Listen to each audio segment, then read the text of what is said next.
So we have a few directions that we're working towards. One is with Würth Group, and Brock will go into it in detail there because he knows a little bit more about that than myself in terms of 3D printing and how we're monetizing, how we're helping Würth Group monetize the IP on 3D printing. So if anyone doesn't know, Würth Group is a Fortune 500 out of Europe. They work with the top car manufacturers in the world, like Porsche, GM, all these other companies. So they print a lot of 3D parts. So they have a really big business. They're a family-grown business and very reputable as well.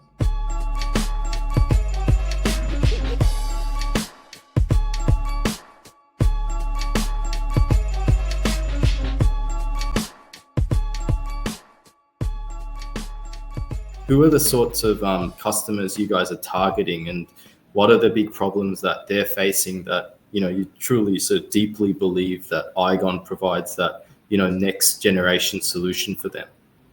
Yeah, I mean, this is a great thing about market fit, right? Sometimes you have an idea or direction of which way you want to go, and we had an idea of targeting enterprise consumers, except we had never actually got to that point to say, hey, or cold call or email or reach out to these consumers to say, hey, we have something readily available that you guys might be interested in. The great part is, and we've been fortunate enough that a lot of these companies have been reaching out to us. That's created kind of an organic market direction for us, and not generally in a fixed fashion. Some people want a certain thing, some people want a certain thing. So we have a few directions that we're working towards. One is with Würth Group, and Brock will go into it in detail there because he knows a little bit more about that than myself in terms of 3D printing and how we're monetizing, how we're helping Würth Group monetize the IP on 3D printing. So if anyone doesn't know, Würth Group is a Fortune 500 out of Europe.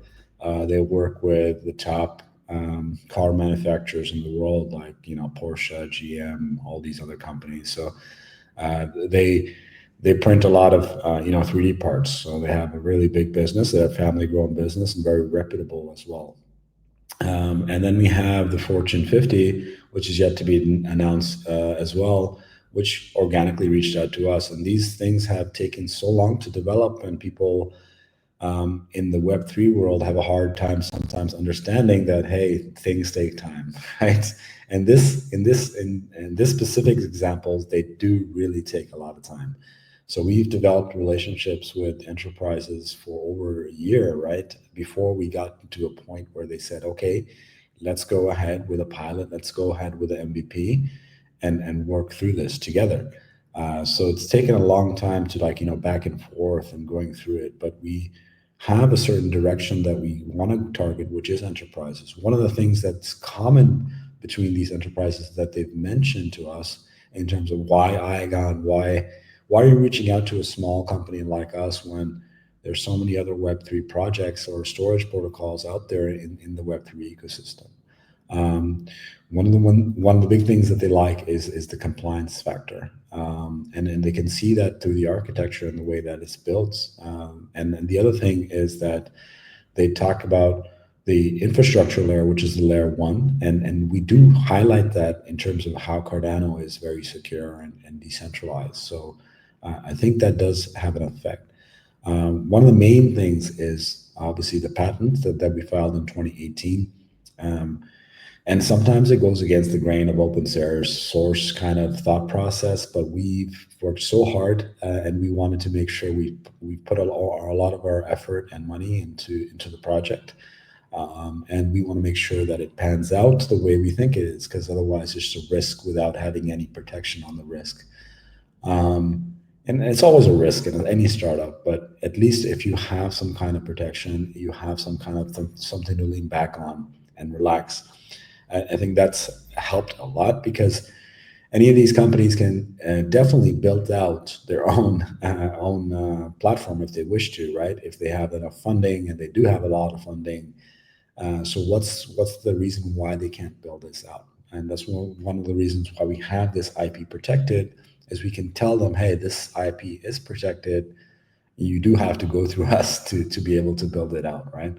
And this is something, we don't say that, of course, but it's something that it's implied, and they understand that this is kind of something unique and direction that they want to cater to. And we've had a lot of leads organically, directly from our enterprises, just organically reaching out to us, which is a great sign for us, meaning that there's a lot of demand on for this specific type of use case, not just for the storage, but for the compute as well. And it helps when we also try to explain any topic that we're talking about in a very clear fashion, because I think that if we get too much into the tokens, too much into the blockchain side of it, then you're confusing the end customer. You want to set your goals straight, and I think that we've done a very good job at that, and with having a clear messaging. So those things have helped. Yeah, and the enterprise first approach, trying to go after the large clients who tend to serve large amounts of retail users with their own products and their own services, right?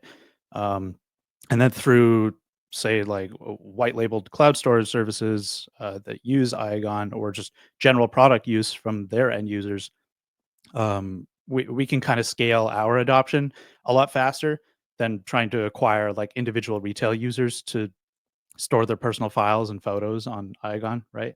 Like our cost savings for retail users are great and all. Like $2 a terabyte is pretty tough to beat, but when it's scaled up to enterprise clients, they completely change balance sheets of these companies. Like they can turn a company from operating at a loss to suddenly generating profit just by slashing those operational costs, right?